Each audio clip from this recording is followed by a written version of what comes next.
O podcast que você ouve agora é uma produção da Central 3.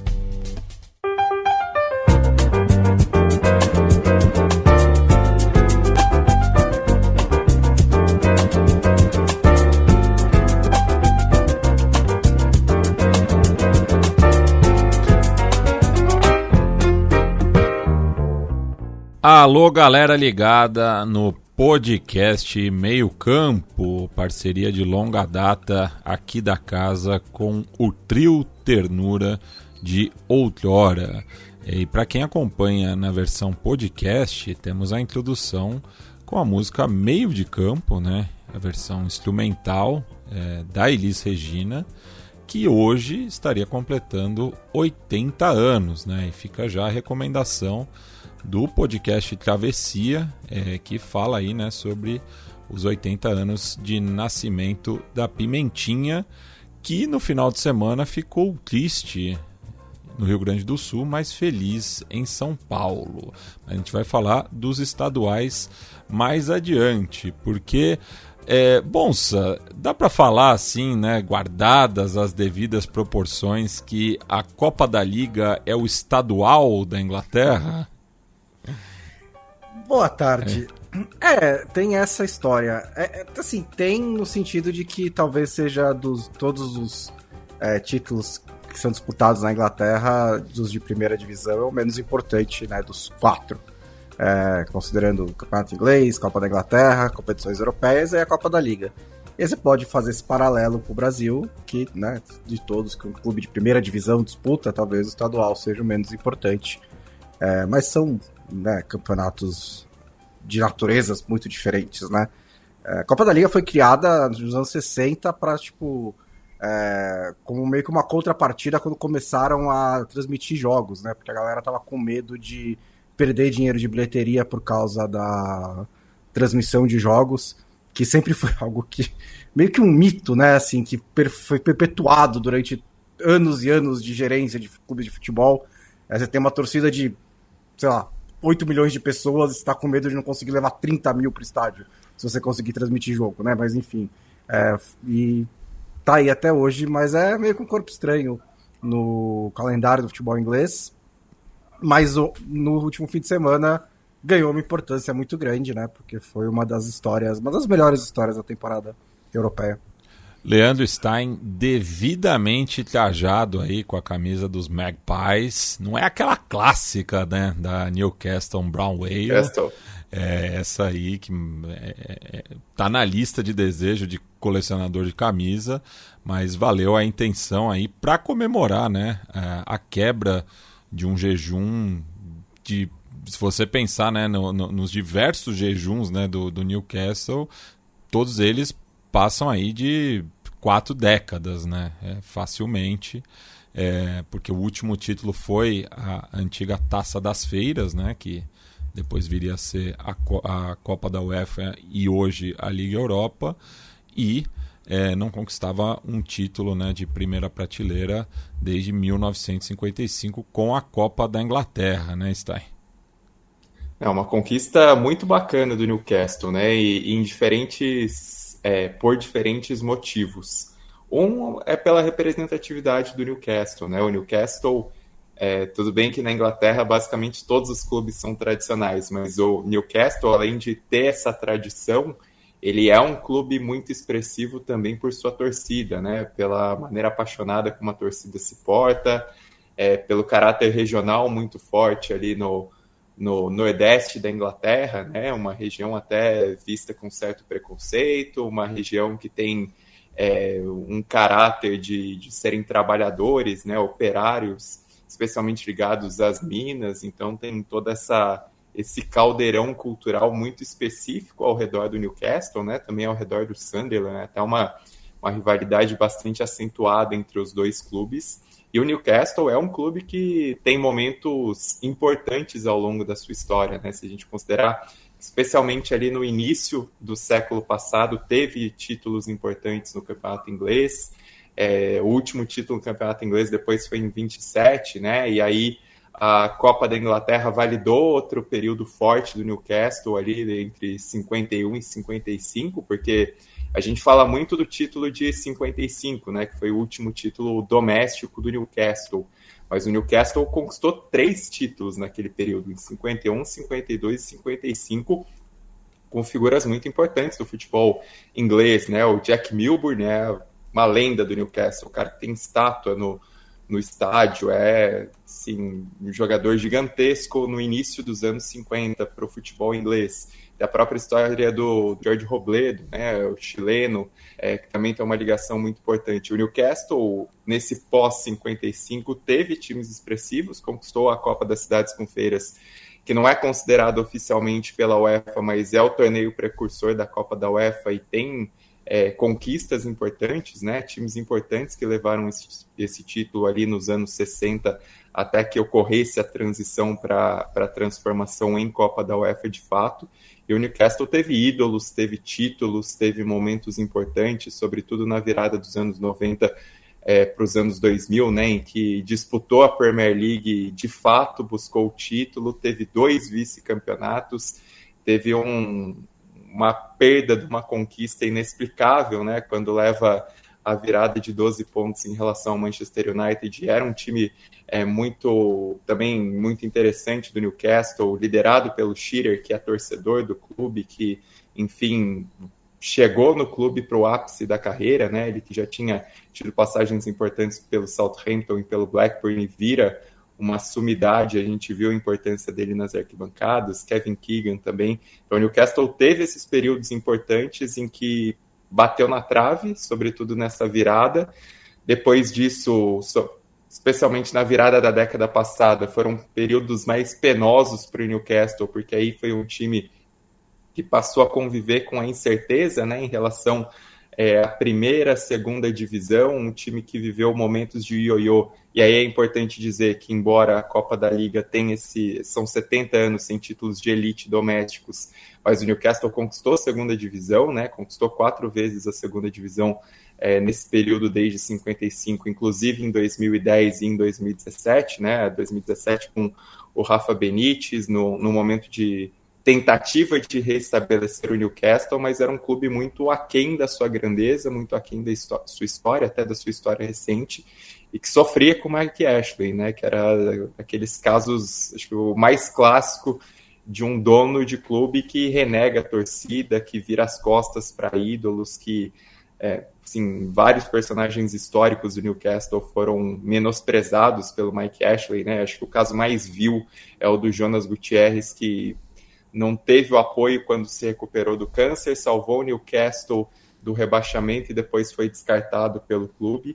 E o Newcastle sempre teve um apelo muito grande em sua torcida, né? St. James Park sempre foi um estádio muito difícil de se jogar na Premier League. Acontece essa reviravolta com a chegada dos sauditas, que tem suas questões, que tem seus pontos de debate, precisa ser questionado mesmo o sport washing que acontece, os crimes relacionados ao governo saudita, enfim, o desrespeito de direitos humanos, mas dentro disso há também um projeto esportivo que acontece paralelamente, que é bem feito, e até se a gente comparar com outros clubes ricos, porque é um Newcastle que se constrói muito a partir de um treinador que não é necessariamente badalado, mas tem um currículo muito bom na Inglaterra, que o Ed Howe fez à frente do Bournemouth, levando desde as divisões de acesso até se estabelecer na metade de cima da tabela Premier League, até contratações de jogadores que não são necessariamente quebrando a banca, e é um clube que sustentavelmente se reergueu nesses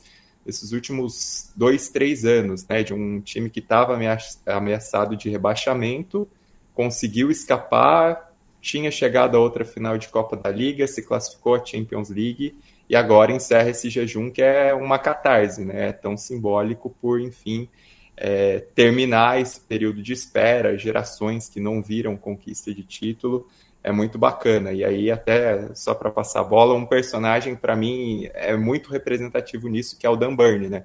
Ele marcar esse gol, porque ele é um cara nascido e criado na região de Newcastle, ele jogava nas categorias de base do Newcastle, foi dispensado quando ele tinha 11 anos, e ele relata que é um momento muito difícil da vida dele, ele chegou a trabalhar em supermercado, enfim, foi reconstruindo em clubes de divisões menores, reapareceu, foi subindo degraus e teve a oportunidade de voltar ao Newcastle já nessa nova fase, nesse novo momento, como um cara de Premier League, né, um cara até mais toscão, um zagueiro mais físico, mas que se encaixa dentro desse projeto.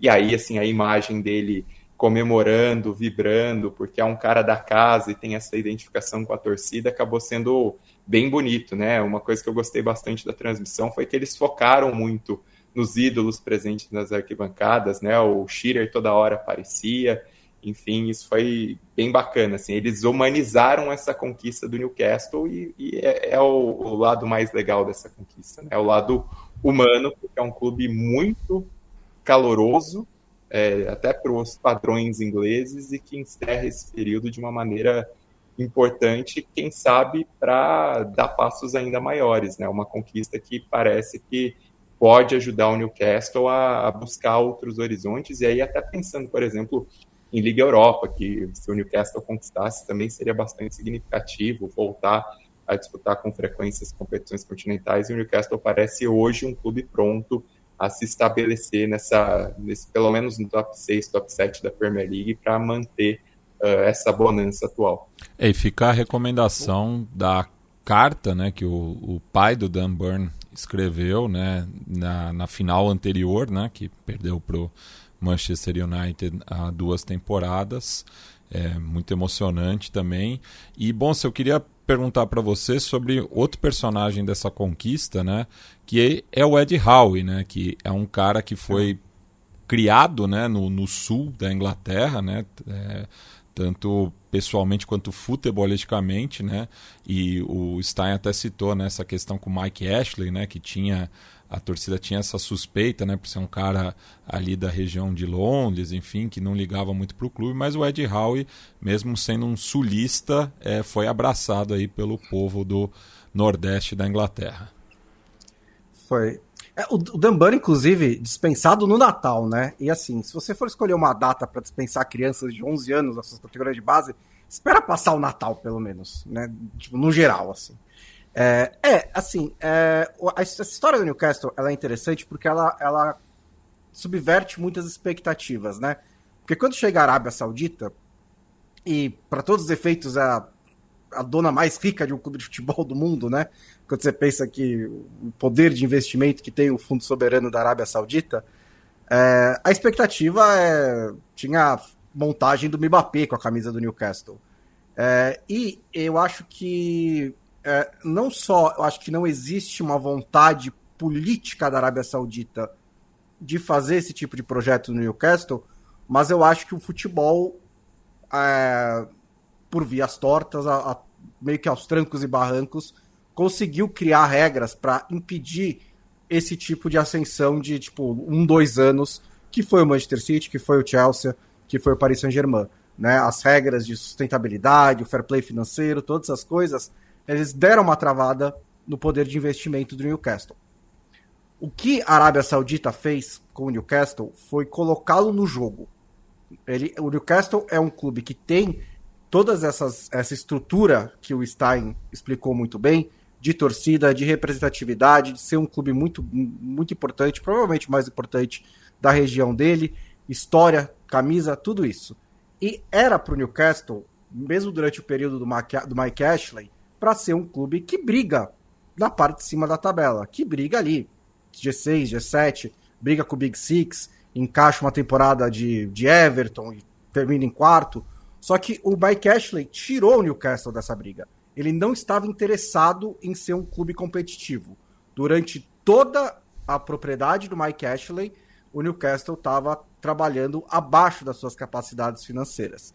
A Arábia Saudita chega e coloca o Newcastle, fala, bom, vocês têm dinheiro, a gente tem dinheiro para fazer mais, né? Mesmo que não só o dinheiro que a Arábia Saudita injeta, mas o próprio clube gera receitas para fazer mais do que isso.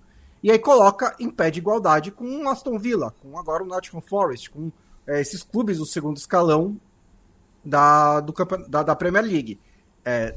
Não está ainda, se você for ver os jogadores que o Newcastle tem em seu time, as contratações que faz, o perfil desses reforços, tá muito mais próximo desse segundo escalão do que do Big Six, né? Você não vê nenhum jogador ali do Newcastle, é impossível que outros clubes de segundo patamar da Inglaterra contratassem. Mesmo o Tonali, mesmo o Isaac, são jogadores que nas circunstâncias certas poderiam pintar no Aston Villa, poderiam pintar nesse tipo de clube. O Bruno Guimarães, se você pensar que o West Ham contratou o Paquetá, por exemplo. Então, esse não é um Newcastle no estilo do Manchester City e do Paris Saint-Germain. É um Newcastle que está num segundo patamar. E aí entra a importância do trabalho do Ed Howe, porque dentro disso, nesses últimos 3 anos, ele tem feito um trabalho dos melhores da Premier League para conseguir pegar esse time e levar para uma Premier League, conquistar um título que, por exemplo, o Tottenham está tentando há 15 anos e não consegue, e tornar esse Newcastle bastante competitivo dentro desses recursos. Então não é um time pobre, mas não é um time multibilionário. E não era certo que ele ia conseguir fazer isso, porque ele foi uma contratação, quando ele é chamado para ser o técnico do Newcastle, quando o Newcastle estava brigando contra o rebaixamento, né, e ele consegue quase imediatamente dar uma reviravolta ali. Veio o primeiro mercado da Arábia Saudita também, em janeiro, que é quando o Newcastle entra nesse jogo mesmo, traz o Bruno Guimarães e tudo mais. Mas ele é um técnico que vinha ali de um ótimo trabalho no Bournemouth, ele estava até cotado para a seleção inglesa, era um desses técnicos jovens e promissores. E ele tem precisado se provar, né? Porque mesmo quando você olha para esse segundo escalão da Premier League e para os técnicos que esses times estão começando a contratar, ele não tem a mesma badalação de um Unai Emery, né? Ou de um Lopetegui, de um treinador que tem uma história internacional muito grande. E quando ele consegue classificar o Newcastle para a Premier League, é muito em cima do trabalho do Ed Howe. Para a Champions League, é muito em cima do trabalho do Ed Howe. Tanto que na temporada passada foi uma queda bem brusca de desempenho, não por causa de deterioração do trabalho, mas você teve o Tonali fora por um ano, por causa das acusações de aposta, teve muitas lesões, né? E ele permaneceu. E dessa vez ele pode não só conquistar o título que o Newcastle queria há 70 anos e, de novo, colocar o Newcastle na Champions League, né? Tá muito forte na briga, pode ser até quarto colocado, então seriam duas campanhas em quarto lugar em 3 anos, e fazendo isso com ótimos recursos, mas não exageradamente grandes dentro do patamar em que ele está. E só para terminar, assim, fala-se muito da Copa da Liga e qual que é a importância disso, tem que acabar ou não tem, e a importância é aqui a importância de um título para mim é muito a que os torcedores, os jogadores e o clube dão a ele, né? E para o Newcastle, desde o primeiro minuto de jogo, estava muito claro que eles estavam jogando para terminar um jejum de 70 anos, enquanto o Liverpool parecia extremamente irritado de ter sido forçado a sair de casa naquele dia, né? Mas o Newcastle estava em outra pegada completamente desde o começo. E Stein, falando de jogadores, né, pensando na história do Newcastle, né, que abriu as portas, né, para o talento brasileiro na Inglaterra, né, com o Mirandinha lá atrás, temos aí também a consagração, né, de Bruno Guimarães e Joelinton, né, que acho que nunca mais pagam uma cerveja ali às margens do Rio Tyne. Não, e é simbólico, assim, a ligação que hoje o Newcastle tem com o Brasil por conta dos dois, né? Algo que a própria torcida abraça, os dois. Assim, pelo Joelinton, acho que pela história dele de transformação no clube, né? Porque era um cara que não se encaixava, muitas vezes visto como um atacante que não estava rendendo, muito criticado, né? Enfim, em certos momentos, até que ele passa a jogar no meio-campo, vira um monstro, né? Assim, a intensidade com que ele coloca em campo é muito considerada pela torcida, né? Apelidado carinhosamente de Big Joe, então tem toda essa questão muito carinhosa com o Joelinton da torcida, e o Bruno Guimarães pela liderança, né? E aí não é uma liderança só dentro de campo por aquilo que ele oferece objetivamente como jogador, e a gente vê assim, a diferença que o Bruno Guimarães faz em campo, né? Mas pela própria forma como ele abraça primeiro o projeto, né, nesse momento de construção do Newcastle, como ele é um cara que escolhe ir para o Newcastle, então a torcida reconhece logo de cara, né, é um jogador talentoso, é um cara que poderia estar num time ali de Big Six que tem um pouco mais de lastro dentro da Premier League, mas é um cara que escolheu ir para o Newcastle, escolheu continuar no Newcastle, sempre teve muito carinho com o clube, né, com a torcida, as manifestações dele. Acho que o Bruno Guimarães, no geral, é um cara muito inteligente na maneira como ele se porta, também como uma figura pública, até acho que um caso que não tem nada a ver necessariamente, mas foi no Newcastle, a homenagem que ele fez quando o Pelé faleceu foi uma das coisas mais bonitas que aconteceram, né, naquele período, e ele tem essa postura também de reconhecer a grandeza do clube, né? Isso foi muito bonito, como aconteceu sobretudo nessa final antes, ele até relatou depois que conversou com o Shearer e tal, então você vê a influência dele como um capitão, né? Falando com o cara que é não só um ídolo, o Shearer, mas também um símbolo da torcida. E depois a entrevista que ele deu, assim, reconhecendo a importância do título, o fato de que muita gente torceu para o Newcastle e não viu o time ser campeão antes de falecer, então esse título tem uma importância muito grande para a torcida, tem uma importância muito grande para esse time, até para a posteridade, né? E dentro de campo, os dois fizeram uma diferença tremenda, assim, porque para falar um pouquinho mais do jogo, o Newcastle foi senhor dessa partida em Wembley, né? Assim, o Liverpool tá desgastado na temporada, algo que a gente já discutiu em outros momentos, carregou um pouco também, né, a questão da eliminação na Champions League, o que foram os jogos contra o PSG, que também foram até emocionalmente muito carregados para o Liverpool, e o Newcastle foi senhor da partida também pela maneira como se portou no meio-campo, né, assim, o jogo do Tonali, do Bruno Guimarães, do Joelinton, foi uma partidaça, assim, para o Newcastle conseguir impor esse ritmo rápido, agressivo, incisivo do Newcastle, criar tantas chances de gol, né? Um placar que dá até para dizer que esse placar acaba sendo um tanto quanto magro por aquilo que foi a superioridade do Newcastle e é uma conquista que enfatiza o trabalho, sobretudo, desses dois, né? Também de outros personagens.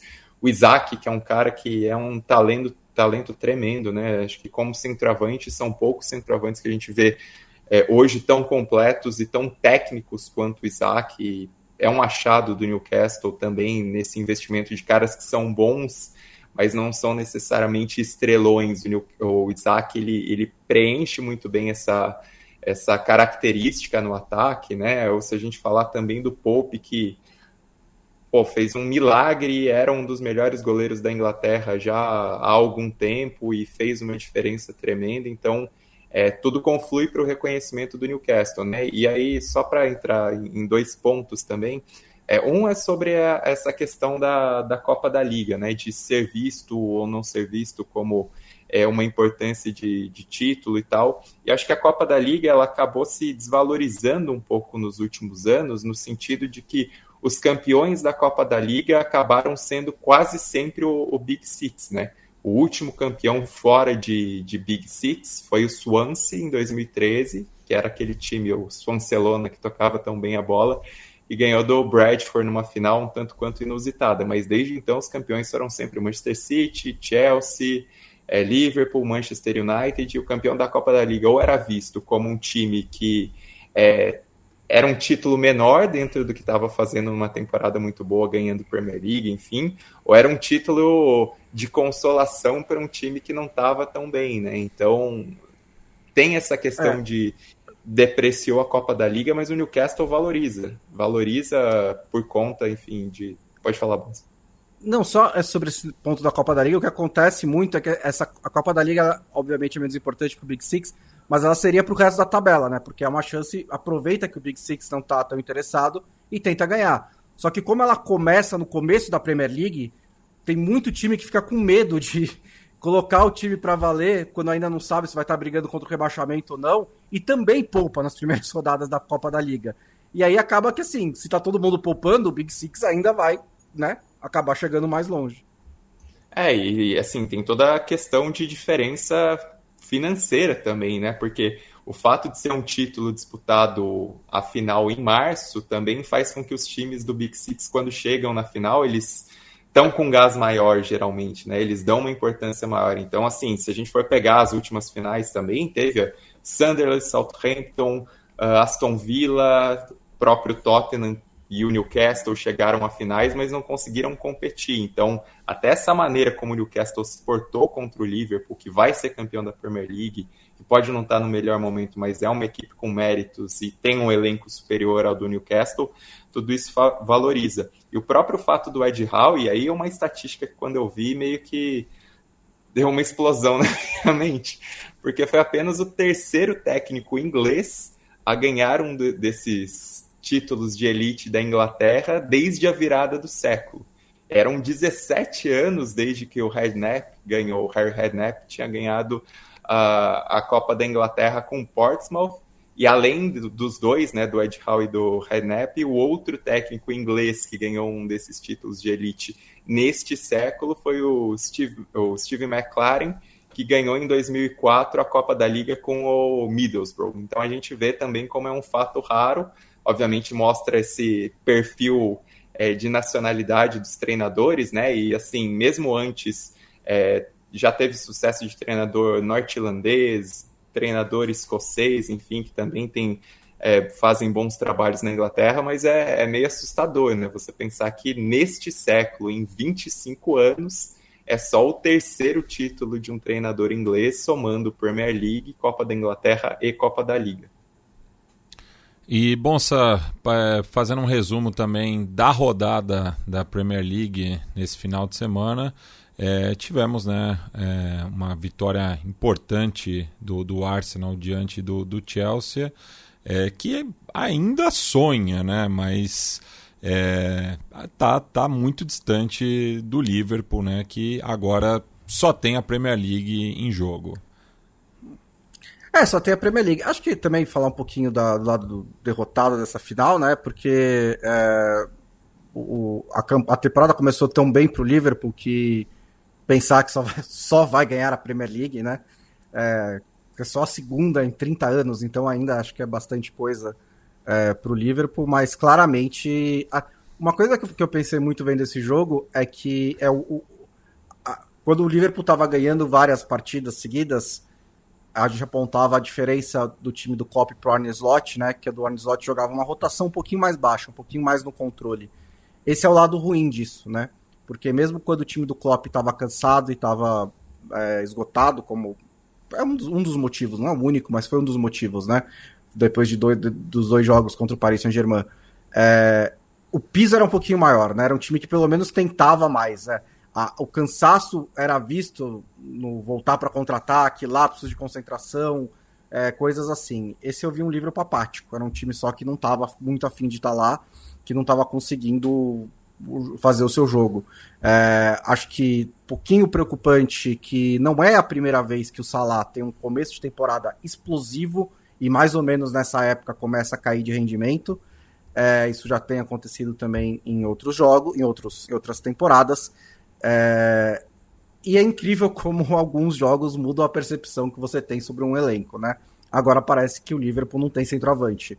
E antes, 3 meses atrás, era tipo, olha que ataque profundo, 2 jogadores para cada posição e tudo mais.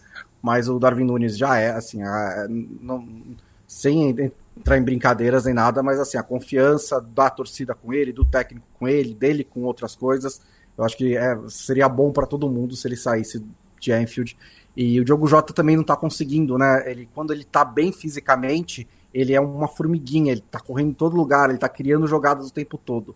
Mas ele não consegue ficar bem fisicamente com tanta frequência. Então, não à toa, a primeira coisa que aconteceu essa semana foi o Fabrício Romano falando: olha, o Liverpool está interessado no Isaac, né? Coincidência pra caramba, que foi logo depois da final contra o Newcastle. Mas vai ser um mercado bastante movimentado pro Liverpool. Agora a questão é assim, agora vai ter a data FIFA, você tem 3 meses, tem algumas semanas para se recuperar, e aí tem 9 jogos e 12 pontos de vantagem, né? precisaria ser uma queda muito gigante para o Arsenal realmente conseguir alcançar o Liverpool, até porque é um Arsenal que também não passa tanta segurança. Fez um jogo melhor do que o Chelsea, eu acho. É difícil falar num jogo que foi ruim, tipo, no geral. O Merino tá fazendo o que ele pode, como esse camisa 9, que de repente ganhou importância, fez um gol que deu a vitória, mas não é um Arsenal que passa muita segurança, e acho que o Liverpool vai acabar, mesmo que não consiga voltar para o nível anterior, somando os pontos necessários para conquistar esse título. A briga que continua forte mesmo na Inglaterra, né, e que é a mais interessante, é pelas vagas na Champions League, né? Porque a gente tem o Liverpool, Arsenal e o Forest um pouquinho mais à frente, mas aí o Chelsea com 49 pontos, né? Perdeu esse jogo pro Arsenal. O Manchester City empatou com o Brighton, um jogo bastante movimentado, bem legal, inclusive. Poderia até, se o Brighton tivesse ganhado, né? Teria até passado à frente, poderia ter ganhado. Então foi um jogo importante nessa briga, mas você tem o Chelsea em quarto lugar com 49 pontos e o Bournemouth em 10º com 44. Então, assim, qualquer um desses, se emendar uma boa sequência aí a 9 rodadas do fim, pode arrancar uma dessas duas vagas, né? Agora é oficial, inclusive, a Inglaterra terá a 5ª vaga. Então é uma briga que está bastante interessante. Não só o Newcastle, o Brighton, o Fulham também fazendo uma ótima campanha mais uma vez, né? Era aquele time ioiô, mas não é a primeira vez que tá brigando na parte de cima da tabela. Um ótimo trabalho ali do Marco Silva. O Aston Villa também nessa briga, o Bournemouth também nessa briga. Acho que é o que tem mais para você acompanhar nessa reta final de Premier League. Só um acréscimo sobre o Newcastle. O Newcastle tem um jogo a menos, né, contra o Crystal Palace, então pode ganhar e até assumir a 4ª colocação. E o Newcastle até foi olhar assim, a participação nas competições europeias, porque com a conquista da Copa da Liga segurou pelo menos a vaga nos playoffs da Conference. O Newcastle de 94, 95, quando tinha acabado de se restabelecer de volta na primeira divisão, até 2006, 2007, disputou 9 vezes as competições europeias e teve até uma campanha muito boa em 2003, 2004, quando foi semifinalista da Copa da UEFA, atual Liga Europa. Mike Ashley assume no início de 2007 e 2008. A partir de então, o Newcastle teve uma classificação para as competições europeias, foi até em 2012, 2013 para a Liga Europa, que era aquele time do Papi Cissé em 2011, 2012, que até flertou com uma classificação para Champions, né? Teve um gás ali na Premier League, mas acabou escapando, foi para a Liga Europa. Então, nesse novo momento de Newcastle, né, já teve a classificação para Champions e agora confirmou pelo menos na Conference, já são 2 classificações para as competições europeias, enquanto a era Mike Ashley só teve uma, né? Então é exatamente um contraponto, né? Eram 9 classificações, uma com Mike Ashley e agora já a segunda num trabalho relativamente curto. E Stein, quem teve uma semana para o ouvido, assim como o Liverpool, foi o Atlético de Madrid, né? Que no mesmo estádio metropolitano perdeu a vaga para as quartas de final para o seu arquirrival e deixou, né, o sonho do título espanhol ficou mais distante após ser derrotado por outro rival mais de fora da cidade, o Barcelona no caso, né? Então agora afunilou, né, a disputa por La Liga, né, com Barcelona e Real Madrid empatados com 60 pontos, só que o Barcelona tem um jogo a menos. Assim, não é uma distância muito grande, né? Se a gente for olhar que o Atlético de Madrid está 4 pontos atrás, mas tem todo o impacto anímico, enfim, de postura do time em relação ao que vem sendo o momento da temporada, né? Porque o Atlético teve um momento muito bom em que assumiu a liderança do Campeonato Espanhol, mas esse momento acabou, assim, e a sequência do Atlético de Madrid tem sido muito dura, né? Isso tem custado ao time não só perder jogos cruciais e perder jogos nos detalhes, né? A gente pode falar isso da eliminação na Champions, por exemplo, porque a queda foi por detalhes nos pênaltis, né? E, de fato, pequenos detalhes, né? E no Campeonato Espanhol acaba custando pontos cruciais, né? E era um jogo que, assim, não foi um jogo favorável para o Atlético de Madrid. O Barcelona criava chances, né? Desde o primeiro tempo, teve chances claras para abrir o placar, mas foi um Atlético de Madrid que fez o que ele sabe fazer muito bem, que é se defender, aproveitar um contra-ataque, conseguir abrir o placar, depois consegue fazer 2-0 e, enfim, era um jogo que parecia nas mãos do Atlético de Madrid, mesmo o Barcelona sendo claramente o melhor time do Campeonato Espanhol neste momento por aquilo que vem produzindo, né? Assim, o Barcelona tem jogado muito bem no Campeonato Espanhol, tem feito jus a essa liderança, a essa sequência recente de vitórias, e o Atlético de Madrid derreteu na reta final do jogo, né? Especialmente aí a partir dos 27 do segundo tempo, quando o Lewandowski consegue descontar. O Barcelona cresce muito no jogo, e aí acho que não dá nem para falar necessariamente de destaques individuais nesse jogo, né? O Rafinha ele foi importante até mudando de posição, o Ferran Torres saiu muito bem do banco de reservas, o Yamal fez um gol num desvio, é verdade, mas o gol decisivo e mais um momento decisivo para ele nessa sequência recente estupenda dele, mas foi um Barcelona que foi muito mais conjunto, que foi muito mais ideias do seu treinador, que foi muito mais colocar em prática aquilo que sabe fazer de melhor, contra um Atlético de Madrid que tentava e vinha até fazendo aquilo que sabe fazer de melhor, mas que se perdeu, né? Assim, quando o Barcelona cresceu, quando conseguiu encaixar o seu jogo, o Atlético de Madrid parece que perdeu a concentração nisso e deixou espaços que não costuma deixar, deixou o Barcelona agredir e fazer aquilo que pode fazer, então, e até um contraste, né, em relação ao jogo do primeiro turno, porque o jogo do primeiro turno foi um Barcelona que fez bastante, né, assim, foi um Barcelona que não estava no seu melhor momento, mas que conseguiu produzir bastante, assim, teve uma postura bastante interessante, mas o jogo do Barcelona não entrou e o Atlético de Madrid acabou arrancando aquela vitória apoteótica, né? E assim, a apoteose do Barcelona dessa vez parece que foi em dobro, pela maneira como aconteceu, pela segurança que o Atlético de Madrid tinha no placar, pela forma como o Barcelona consegue esses 2 gols já no apagar das luzes, né? Não só para virar o placar, mas para consolidar esses 4-2, para ratificar esse resultado. Então, assim, obviamente tem campeonato pela frente, tem muito o que acontecer, mas esse é o tipo de resultado que às vezes é um ponto de virada entre um time e outro, né? O Atlético de Madrid até tem essa facilidade de não ter o calendário da Champions mais para pesar sobre as pernas, o que Barcelona e Real Madrid vão ter que lidar. Mas animicamente, assim, é um resultado para dar muito mais confiança e segurança para o Barcelona por aquilo que vem produzindo neste momento e que produziu em diferentes momentos também dessa temporada. O mantra do Diego Simeone é jogo a jogo, né? O que não é um mantra original, mas funciona muito bem para ele. Copiou do Mostaça Merlo, né? Que falava o passo a passo. Mas vai ser muito difícil ele não pensar para nessa semana absolutamente brutal, né? Contra o Atlético de Madrid. Que, assim, a gente fala muito sobre isso, mas é difícil para eles fazerem o que eles fazem, né? É um time ainda que fatura 40% do Real Madrid, sabe? E briga pau a pau, perde todas na Champions League, mas briga, né? E acompanha Barcelona e Real Madrid até o fim da temporada, mais do que não. E só tá nessa posição financeira em que tá agora, porque chegou da Champions League 10, 12 vezes seguidas.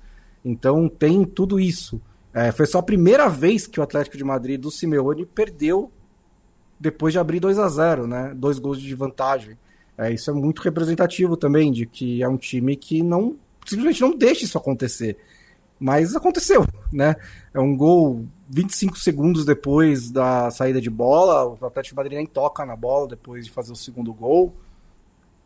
Depois, ainda aos 92, o chute do Yamal desvia, né, no Reinildo, engana o Oblak, então também teve um pouco de acaso ali. A gente já viu o Simeone tirar 10 vitórias seguidas da cartola em momentos em que não se imaginava que isso fosse acontecer. Mas a força mental que o Atlético de Madrid vai ter que ter para fazer isso a partir de agora tem que ser gigantesca.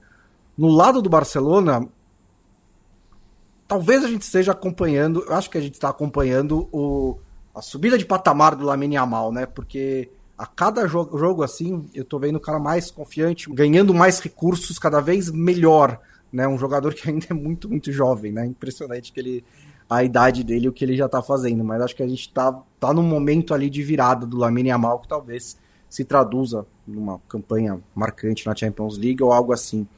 E outra coisa desse jogo é que, assim, meio por baixo do radar, o Lewandowski faz mais uma temporada daquelas, né? São 35 gols em 40 jogos. Ele já igualou a quantidade de gols do Ronaldinho Gaúcho pelo clube. Assim, claro, são posições diferentes, mas mostra o impacto, né? Porque tá na terceira temporada, né, pelo Barcelona. E durante a passagem do Xavi, teve muito um rolê de assim, quando ele marca, o Barcelona tá bem, quando ele para de marcar, o Barcelona não sabe de onde tirar gols. E isso tá diferente nessa temporada, né? Nessa temporada você tem outros gols, você tem o Rafinha, você tem o Yamal, você tem o Ferran Torres, que é aparecendo bem como coadjuvante, mas isso também mas ele também está marcando, né?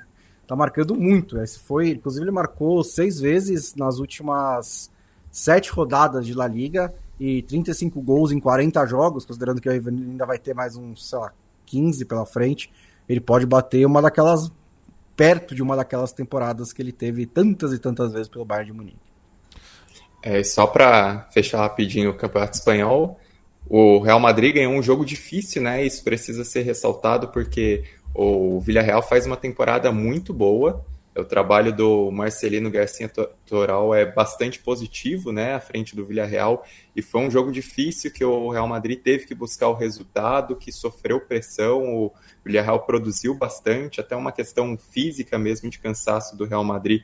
O Mbappé foi bastante efetivo, então foi um jogo essencial ganhar esses 3 pontos fora de casa para não deixar o Barcelona escapar, pensando o Barcelona com um jogo a menos. O Athletic Bilbao também veio num jogo mais desgastante contra o Sevilla, né? E foi um jogo difícil, que o Atlético perdeu o pênalti, o Nico Williams começou no banco, saiu depois até por conta de Liga Europa e tudo, e que o Sevilla não faça uma boa temporada, uma vitória para o Atlético Bilbao por 1-0 fora de casa vale muito, né? Contra o Sevilla, e é um resultado que consolida o time ainda mais na quarta colocação, já é uma vantagem de 8 pontos para o Villarreal agora, que tem um jogo a menos, é verdade, e 4 pontos em relação ao Atlético de Madrid, né? O Atlético Bilbao só está 4 pontos atrás do Atlético de Madrid. E o Betis, que assim, a gente já tem elogiado muito nos últimos programas, e dessa vez conseguiu um resultado até parecido com o do Barcelona, guardadas as devidas proporções, ainda que o Leganes tenha incomodado muita gente grande nesse campeonato, obviamente não é o Atlético de Madrid, mas o Leganes abriu 2-0 e o Betis conseguiu essa virada por 3-2, porque é um time que tem muita qualidade individual, né? E o Antony apareceu de novo, o Isco tem jogado demais no Betis, né? O Isco renasceu a carreira dele no Betis, assim, lembra os melhores tempos dele de Málaga, a temporada 16-17 no Real Madrid, que foi estupenda.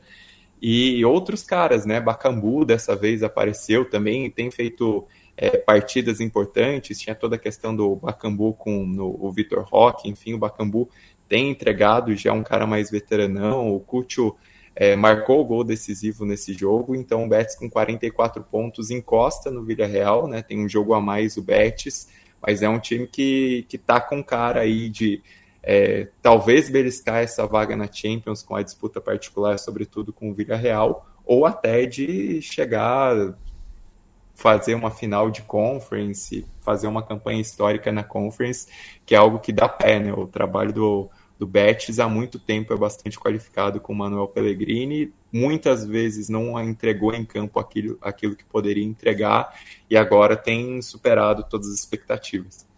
Bem, temos a presença de muita gente aqui acompanhando ao vivo, né, no canal do Meio Campo.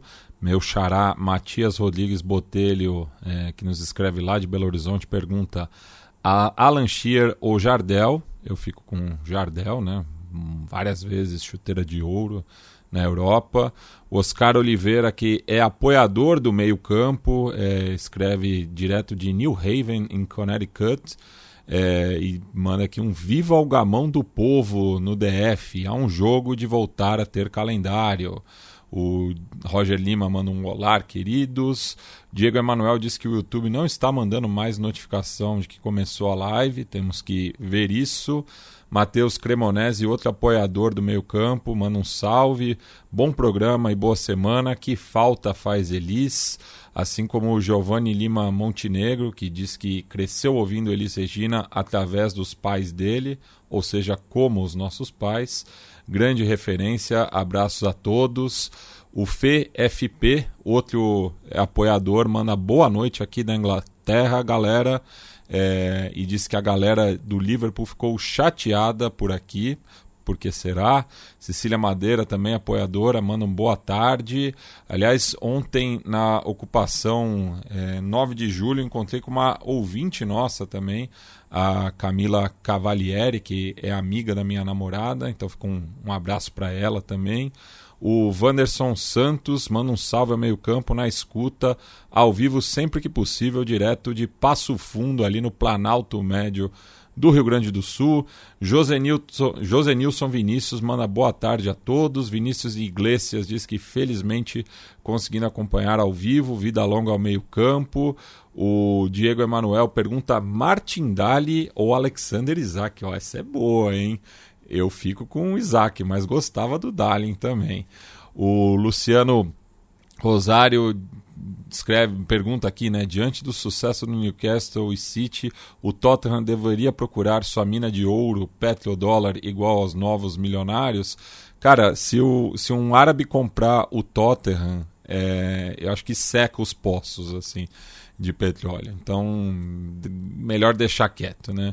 Lucas Arita, outro apoiador, manda aqui, boa tarde. Já estava sentindo falta dele. José Sobreira Targino Neto nos escreve lá de João Pessoa e viva o Flamengo.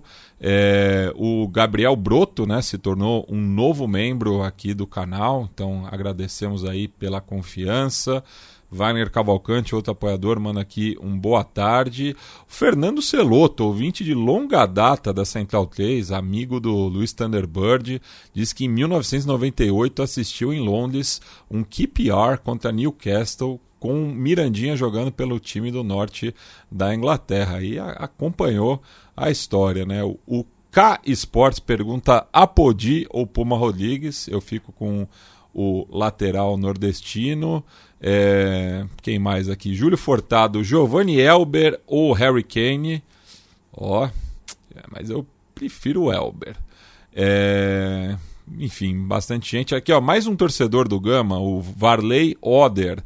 Um salve aos amigos meio-campistas, direto do Gama, que venceu o Clássico Candango por 3-0. Abraços. Quem estava presente lá no Bezerrão era meu amigo e companheiro Felipe Nobre Figueiredo, o homem por trás do tabuleiro, na companhia do torcedor local Marco Gomes, outro amigo aqui da Central 3. Bonsa, vamos agora para a Itália, no qual a gente poderia ter até uma disputa mais interessante, né, caso a Atalanta vencesse em casa a Inter, né? Mas a equipe de Milão conseguiu essa vitória de visitante e aumentou a distância para o Napoli, que tropeçou contra o Veneza. Teria um empate triplo, né? Se a Atalanta tivesse ganhado. Seriam 3 times com 61 pontos. Não é a primeira vez, né? Acho que aconteceu também no confronto direto contra o Napoli, né? Mais de um momento nessa temporada em que a Atalanta tem esse confronto direto, é a hora do vamos ver, e ela não consegue passar. Acho que faz parte, acontece, acho que isso acho que indica que ela está um pouquinho abaixo da Inter, principalmente, né? Porque o Napoli também não está numa ótima fase. A Atalanta não está numa ótima fase. Vocês já deram uma olhada na tabela da Atalanta? É a coisa mais bizarra de todos os tempos. Porque tem um empate em casa, aí uma goleada fora. Aí um empate em casa, uma goleada fora. Um empate em casa, uma goleada fora. O problema é jogar em Bérgamo, então. Não, pior que é o problema mesmo. É um time, 6 rodadas com o mandante sem vencer pela Série A. E desde 22 de dezembro, né, antes do Natal ainda, a Atalanta tem só 4 vitórias em 12 rodadas pela Série A. Então, assim, essa briga, ela ainda tá nessa briga porque a Inter também não tá voando. É a primeira vez que ganha 2 rodadas seguidas desde o fim de janeiro. E o Napoli tá com uma vitória em 7 jogos. Então, a ponta da tabela da Série A, assim, a briga está boa, mas nenhum dos 3 times tá voando, né? é que para baixo também isso não tá acontecendo, e também ninguém tá subindo, né? Ninguém tá arrancando, então a briga ainda se mantém entre aqueles três. Mas assim, é uma Inter que mostrou uma força muito grande de brigar por todos os títulos, né? Até perguntaram pro Inzaghi depois dos jogos, e ele falaram, vai ganhar 2 títulos, ele falou 3 com o dedo, né? Porque ele não tá Champions também, né? Então, a segunda tríplice coroa da Inter ou da Itália, teoricamente tá em jogo. Acho que muito difícil, né? Mas é um time que é bastante competitivo, embora, assim, é um time também bastante veterano, né? Um dos melhores em campo contra a Atalanta foi o Acerbi, que tem 37 anos. Então, também é difícil você imaginar conseguir lidar com todas essas frentes, mas acho que, mais uma vez, a Inter deu uma demonstração clara de que é o time mais forte da Itália, mesmo que ainda haja uma briga, não descartaria o Napoli, mas está um pouquinho à frente. Essa foi uma rodada, assim, muito interessante do campeonato italiano, né? A Inter se impôs contra a Atalanta, acho que muito por conta também de certas qualidades do trabalho do Simone Inzaghi, né? Se a gente considerar a força na bola parada, que foi importante para abrir o placar, a capacidade do elenco em si, o gol do Carlos Augusto também foi importante. E a Atalanta até criou chances, né? Assim, no primeiro tempo, mas a expulsão do Ederson, ela corta as principais esperanças da Atalanta, né? Então acaba sendo algo que muda o jogo. O Napoli, por outro lado, estava naquela partida assim, que parecia que a bola não ia entrar. A quantidade de chance que o Napoli criou era para ter vencido, né? E o Radu fez uma partida muito boa no gol do Venezia, assim, fez umas defesas excepcionais para conseguir garantir o resultado. Um pouco eclipsado, mas é um resultado que merece ser olhado com mais atenção. Foi essa vitória do Bolonha sobre a Lazio, né, por 5-0, e é curioso como o Bolonha saltou para a 4ª posição, e a Lazio era um time que, assim, eu até achava que quando a Lazio estava ali, assim, mais firme nessa briga por vaga na Champions, fazendo uma boa campanha na fase de classificação para a Liga Europa, eu achava que o rendimento dessa Lazio estava até acima do elenco, né? Então, uma queda da Lazio agora, eu não vejo tão surpreendente, considerando que é um time que passou por mudanças sensíveis, né? A Lazio teve grandes times aí desde o final da última década, mas é uma Lazio sensivelmente alterada em relação a esse auge, né? Se a gente pensar nos jogadores, nos grandes protagonistas da Lazio. Enquanto o Bolonha é uma equipe que fez uma temporada muito fora da curva em 2023-24, classificou para a Champions, perdeu o treinador, perdeu alguns jogadores importantes, né? Sobretudo o Zirkzee e o Calafiori, mas foi muito bem nessa remontagem, né? Não foi uma temporada que começou bem na Série A, o Bolonha estava ali em meio de tabela, também não foi um time que fez uma campanha boa na Champions, tanto que nem se classificou para os mata-matas, mas conseguiu se reestabelecer e, assim, eu acredito que o Bolonha pode ser até sustentável, assim, nesse sentido. Nem que não se classifique para a Champions nessa temporada, mas se mantenha como um postulante à Liga Europa e a Conference, porque é um elenco que permanece com jogadores interessantes, que foi bem em algumas reposições, e até o fato de disputar a Champions ajudou um pouco nessa reconstrução do elenco e em aprofundar um pouquinho mais o elenco, a buscar peças diferentes, e foi ótimo na busca por um novo treinador, né? Se por um lado perdeu o Thiago Motta, por outro trouxe o Vincenzo Italiano, que é um treinador de ótimos trabalhos na Itália, que vinha bem na Fiorentina com alguns desgastes, é verdade, mas que, assim, pro Bolonha acho que foi até em certo aspecto um salto, né? Você tem um treinador que uma Fiorentina, assim, a tendência é um treinador continuar na Fiorentina, que é um clube mais estabelecido em parte de cima da tabela, do que necessariamente no Bolonha, que não é um clube que fazia campanhas tão expressivas, né? Então, essa possibilidade para o Bolonha já foi ótima. E aí, olhando outros resultados... E assim como o Bonsa apontou, né, em relação à Premier League, né, do 4º colocado, que é o Bolonha, até o Milan, que é o 9º, são 6 pontos, né? Então tem um bolo muito grande aí, até porque da Juventus para baixo ninguém está convencendo, né? Não, e assim, acho que quem está em melhor momento, assim, para apostar é a Roma, e a eliminação na Liga Europa ajuda a Roma, né? Mas não é uma Roma tão espetacular necessariamente. Esse jogo foi até um retrato, né? Foi 1-0 contra o Cagliari, um gol do Dovbyk, mas talvez o melhor em campo tenha sido o Sviller, porque ele fez defesas fundamentais. O Milan buscou essa virada contra o Como, que até manteve um pouco na briga, né? E aí cito pela enésima vez o Reinders, que fez um gol importante, né? E ele que não necessariamente vinha rendendo tão bem desde a mudança de treinador. E o resultado da Fiorentina, né? Porque a Fiorentina tem essa dupla frente pensando em Conference League, não vinha tão bem nas últimas rodadas da Série A, né? E teve uma tabela difícil aí pensando em jogos contra Napoli, em jogos recentes contra a Inter, enfim, e conseguiu esse 3-0 contra a Juventus, que foi de lavar a alma, né? Considerando a rivalidade entre os dois clubes, esse histórico de rixa que é alimentado sobretudo pela Fiorentina, pelos jogadores que a Juventus tira da Fiorentina, né? Jogadores históricos, pegando sobretudo o Roberto Baggio, que não queria sair da Fiorentina e foi para a Juventus, e foi um atropelamento rápido, né, de se construir, porque foram 2 gols antes dos 20 minutos anotados pela Fiorentina, uma Juventus que, enfim, já parece ter largado mão da temporada, que soma goleadas históricas que sofreu, que soma a eliminação na Copa da Itália, que soma a queda na Champions, uma Juventus que parece ter largado o barco, e isso permite outros times a sonharem, né? Hoje o Bolonha tem essa sequência, hoje a Roma tem um escopo para confiar, enquanto a Lazio e o Juventus estão ficando pelo caminho, então vai ser uma reta final bastante interessante do italiano também, lembrando que na Itália vão ser muito provavelmente 4 vagas mesmo, né? Dessa vez não vai ter a 5ª vaga que beneficiou o Bolonha na temporada passada. É por isso que eu citei do Bolonha, que é o 4º. No jogo do Milan teve a expulsão do Dele Alli também, né? Que tava voltando a jogar depois de 2 anos e foi expulso no finalzinho. E a cena legal, né? Do Walker aparentemente tentando convencer o árbitro. Não expulsa ele, né? Porque o Dele Alli teve passou por um período muito difícil, deu entrevistas muito pesadas, né? Já foi uma das grandes promessas do futebol inglês e não conseguiu manter. Tá tentando recuperar a carreira aí no Como.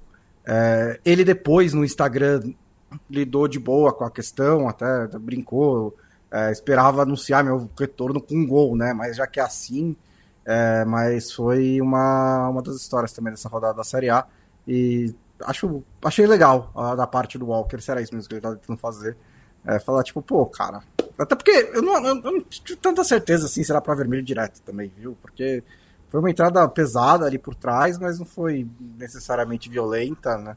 Foi no campo de defesa, então acho que tinha espaço para argumentar. E Stein, tivemos também outros jogões pela Europa, né? Enfim, o PSG está numa semana iluminada também, né? Conseguiu a classificação em Anfield e voltou para casa para bater o arquirrival Olympique. A Bundesliga está, enfim, nessa disputa interessante aí, né? Porque o Bayern tropeça, mas o Leverkusen tá mantendo o ritmo, né? Enfim, o Dortmund mais uma vez foi derrotado. Enfim, dá um panorama aí do resto do velho continente. Só dar um destaque que foram vários jogos interessantes nesse final de semana, também em outras ligas, né? Acho que as que a gente discutiu já teve muito jogo bom, mas outras ligas também foram bem interessantes. O clássico francês era uma partida que chamava muita atenção, né? Não que o campeonato francês já não tivesse resolvido, mas quem sabe o Olympique de Marseille ainda provocasse um revés, né? Considerando que o PSG tem essa chance de um título inédito no campeonato francês, e não foi o Olympique de Marseille que conseguiu impedir essa possibilidade para o time do Luiz Henrique, porque o PSG dominou, né? O PSG manteve a base que disputou a Champions, né? Foram poucas alterações, o Beraldo até jogou dessa vez,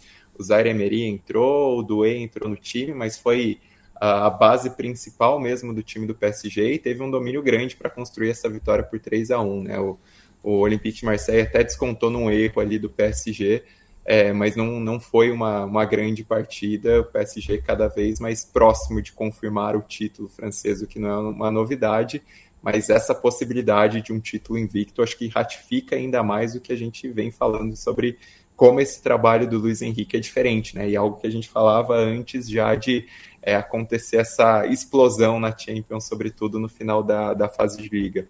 O campeonato alemão, agora uma diferença de 6 pontos do Bayern de Munique sobre o Bayer Leverkusen, né? O Bayern de Munique acabou empatando com o Union Berlin fora de casa por 1-1, e o jogo do Leverkusen foi um dos grandes jogos da temporada, né? Porque Stuttgart e Leverkusen têm feito boas partidas desde a temporada passada, e foi um jogo em que o Stuttgart conseguiu fazer 2-0, depois abriu 3-1, estava com o jogo aparentemente na mão, e aí, mais uma vez, o Leverkusen conseguiu renascer, descontou aos 22 do segundo tempo, o empate já sai aos 43 do segundo tempo, e aos 49 vem a virada com Patrick Schick, e é um resultado notável até para tentar reanimar um pouquinho o Leverkusen, né? Porque a eliminação na Champions pesou bastante assim, no ânimo do time, né? Pela maneira como o Bayern de Munique conseguiu ser superior quando se tinha uma expectativa de que o Leverkusen, até pela força coletiva, fizesse mais jogo, até a gente falou aqui, imprensa alemã apontando certo até um pingo de favoritismo para o Leverkusen por confrontos diretos recentes e por conta desse trabalho coletivo. O Leverkusen vinha de uma derrota muito dura na rodada anterior pro Werder Bremen, né, que não aproveitou quando o Bayern de Munique tropeçou contra o Bochum, e agora conseguir esse resultado é importante não só assim para manter essa chama viva na Bundesliga, mas principalmente pensando em Copa da Alemanha, né? Pensar em outras alternativas. O Leverkusen, que dentro da zona da Champions da Bundesliga está muito tranquilo, né? São 9 pontos de vantagem em relação ao terceiro colocado, já 14 pontos em relação ao quinto colocado, então uma posição bastante segura para o Leverkusen, e tem uma briga bastante interessante na Bundesliga em relação à terceira e à quarta colocação, né? O Mainz é um destaque no momento, vem fazendo um trabalho fora da curva, assim, muito interessante, e teve um jogo bom no confronto direto nesse final de semana, um empate por 2-2 contra o Freiburg, um jogo com muita alternativa, muitas chances de gol, mas a grande vitória acabou sendo do Leipzig, né, que pegou o Borussia Dortmund, que sempre fica nesse vamos ver e está oscilando demais, né, na temporada, e na Bundesliga tem sido muito duro assim, fazer qualquer tipo de previsão sobre o Borussia Dortmund, porque o time não tem qualquer nexo, e não que o Leipzig faça uma boa temporada, né? O Leipzig vinha de uma sequência de tropeços, tem um time deveria estar muito mais consolidado no G4, mas nesse jogo conseguiu funcionar, conseguiu essa vitória por 2-0. Em outros destaques ainda em ligas menores, na Eredivisie, uma mençãozinha para o Igor Paixão, né? A temporada do Feyenoord pode não ser muito boa, mas o Igor Paixão vem jogando muita bola, e no 6-2 contra o Twente foi o dono do jogo, assim, né? Eu não assisti esse jogo, vi só os melhores momentos, mas estavam encantados com ele, porque ele fez 3 gols e deu 2 assistências, assim, e é um cara que merece essa atenção, né? Vem jogando consistentemente há algum tempo já, desde antes no Feyenoord, e parece pronto já a saltos maiores, porque chama a responsabilidade em jogos grandes, né? E o Twente é uma equipe ali, uma equipe média dentro do contexto da Eredivisie, um 6-2 é bastante expressivo, e numa rodada de tantos clássicos, um clássico que também aconteceu foi na Escócia, um Rangers e Celtic, que é, na verdade, um Celtic e Rangers, né, que a gente sabe como o bicho pega todas as vezes, não que tivesse alguma representatividade tão grande para a tabela, porque o Celtic, nesse momento, está com 13 pontos de vantagem na liderança sobre o Rangers, mas o Rangers, que vem em crise, vem trocando de treinador, já a classificação na Liga Europa já foi algo surpreendente, assim, dentro dos problemas do Rangers.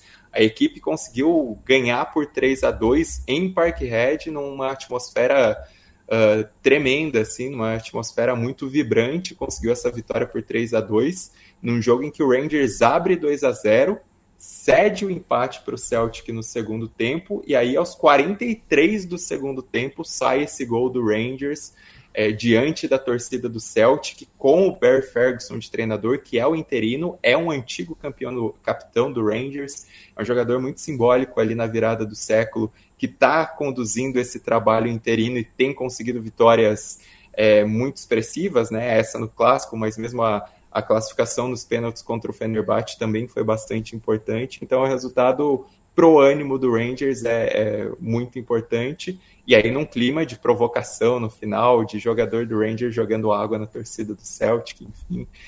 É um clássico que é o mais bacana é uma das maiores rivalidades do mundo, né? E tem esse ambiente excepcional sempre, e sem contar a situação na tabela. Ganhar vale muito e ganhar na casa do rival pesa demais para o Rangers agora. Bem, dando um giro aqui, né, pela nossa quebrada sul-americana para fechar o programa. Tivemos ontem o clássico de Avejaneda, válido pelo Apertura na Argentina, né? Lembrando que nesse caso é um interzonal, né? Então toda rodada as equipes tem pelo menos um confronto entre equipes de grupos diferentes. O Racing é apenas o 10º colocado da Zona A, enquanto que o Independiente é o líder da Zona B, mas ontem foi um empate ali no Libertadores de América. La Academia saiu na frente, mas sofreu o empate do arquirrival, mas rolou muita provocação, né? Principalmente um avião que sobrevoou, né, a casa do Rojo, dizendo 23 anos, né, 23 anos de infelicidade, fazendo alusão à última conquista local do Independiente, né? Isso já tinha ocorrido nos anos 90, quando um avião também sobrevoou, na época, a Doble Viseira, falando que 11 anos Rojo amargo, né? Porque era a quantidade de tempo que o Independiente não vencia um clássico. Já no Paraguai, o Libertad abriu 6 pontos na liderança ao ganhar de virada do Olímpia por 2-1, né? As duas equipes estarão hoje no sorteio da Libertadores da América, né? A partir das 8 horas. Esse é a partir das 8 horas que, enfim, liga a TV ali às 9h30 que deve começar mais ou menos nesse horário, né? Isso sempre me deu um nervoso no tênis, velho. Que era tipo, não antes das 5h15. Mas é isso, o Libertad então abriu 6 pontos aí na liderança, está invicto também no Apertura.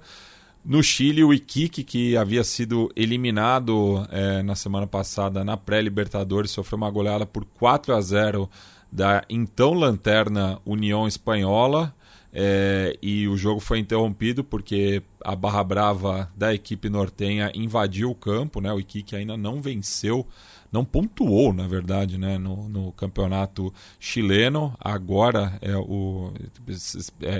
o lanterna, né, da competição. Na Colômbia aí temos um indício de greve, né? Mais de 1.000 jogadores votaram, né, pela paralisação para melhorar as condições de trabalho. O Stein, só dando também aqui um resumão, né, dos estaduais.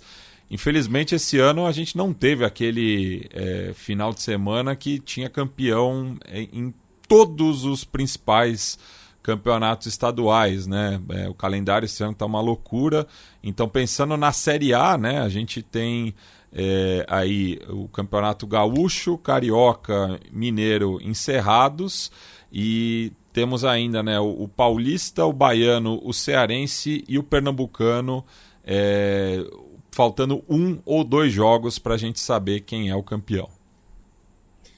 Bom, as histórias dos campeões são interessantes, né? Assim, o Flamengo foi campeão carioca, Inter campeão gaúcho, Atlético Mineiro campeão mineiro e CRB campeão alagoano. Acho que o grande interesse ao redor dos campeões é em relação às marcas, né? E, assim, dando um olhar um pouco histórico, o fim do jejum do Inter, né? Com essa conquista pela primeira vez desde 2016, colocando um ponto final à hegemonia mais recente do Grêmio. E aí o golaço do Valência, né? Assim, daqueles gols para marcar de fato uma conquista, a maneira como saiu, enfim. O Atlético Mineiro, num período muito dominante do campeonato, Mineiro, até por conta das questões do Cruzeiro, enfim, mas também por méritos óbvios do Galo, por aquilo que faz também, além do Campeonato Mineiro. É só o segundo hexa na história do clube, né, e repete uma marca que já tinha sido estabelecida antes por aquele time da virada dos anos 70 para os anos 80, né, o time de Cerezo, Reinaldo, enfim, Éder, e todos os grandes nomes, tantos que jogaram também na seleção brasileira. E o título do CRB é bastante interessante também, porque é o terceiro tetra, né? É a primeira vez desde os anos 70 que consegue essa marca tão longa do CRB. Nas outras finais, né, já dá para considerar que Corinthians, Bahia e Ceará deram um passo à frente nos seus clássicos, e aí eu dou uma puxadinha de sardinha pro Paulistão, porque também tem uma questão histórica, né? Pensando que o Palmeiras é tricampeão, tenta um tetra que não acontece desde o Paulistano, e o Corinthians conseguiu uma vitória excepcional dentro do Allianz Parque para tentar impedir o rival de conseguir algo que o Corinthians, por exemplo, nunca fez. E outros dois destaques também de jogos no Brasil: a final da Supercopa Feminina com a conquista do São Paulo sobre o Corinthians nos pênaltis, né? E assim, Corinthians tão dominante no futebol feminino nos últimos anos, esse feito do São Paulo também precisa ser considerado. E na Libertadores Sub-20 aconteceu algo que a gente já viu na Libertadores Adulta, que foi uma final entre Flamengo e Palmeiras, né? Um jogo bastante animado, assim, com bastante chances de gol. A disputa por pênaltis também foi bastante concorrida, com pênaltis perdidos, com um lance que teve que mandar voltar, enfim.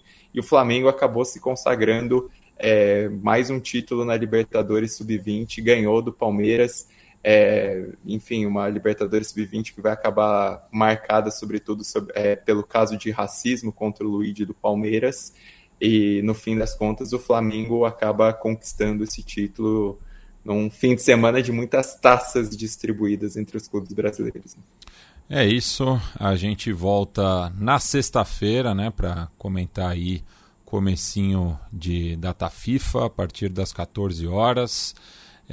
Sempre lembrando, né, que temos o grupo de apoiadores, né, do meio campo, então faça aí, né, a sua inscrição, né, pelo canal aqui do YouTube. Também tem a newsletter, né, que toda sexta-feira pinga no seu e-mail aí com textos do Bonsa, do Lobo e do Stein, e o programa está disponível sempre aqui no YouTube, onde vocês estão acompanhando essa live, mas para todos sempre também no feed do Meio Campo. É isso, voltamos na sexta-feira a partir das 14 horas. Tchau, tchau.